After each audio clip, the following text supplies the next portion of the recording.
One of my children recently received this in the mail from a faithful member of the church.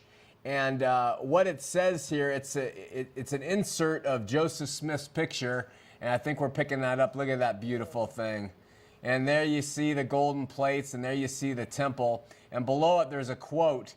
And what that quote says is, quote, Joseph Smith, the prophet and seer of the Lord, has done more, save Jesus only, for the salvation of men in this world than any other man that ever lived in it. That comes straight from the Doctrine and Covenants. This is a modern thing they've been sending out.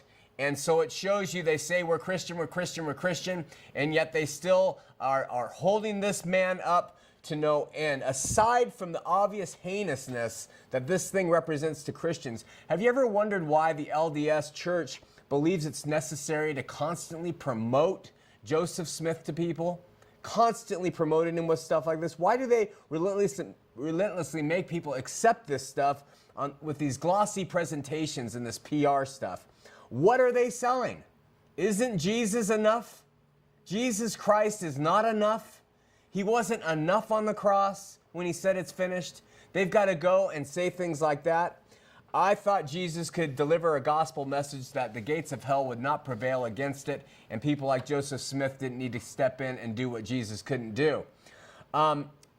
This quote included in the LDS scriptures known as the Doctrine and Covenants is inflated enough, but compared to Joseph Smith's own self-description, it's anemic. Listen to what Joseph Smith said of himself. Now remember, that's what they said about Joseph after he was killed. This is what Joseph Smith said about himself. I have more to boast of than any man had.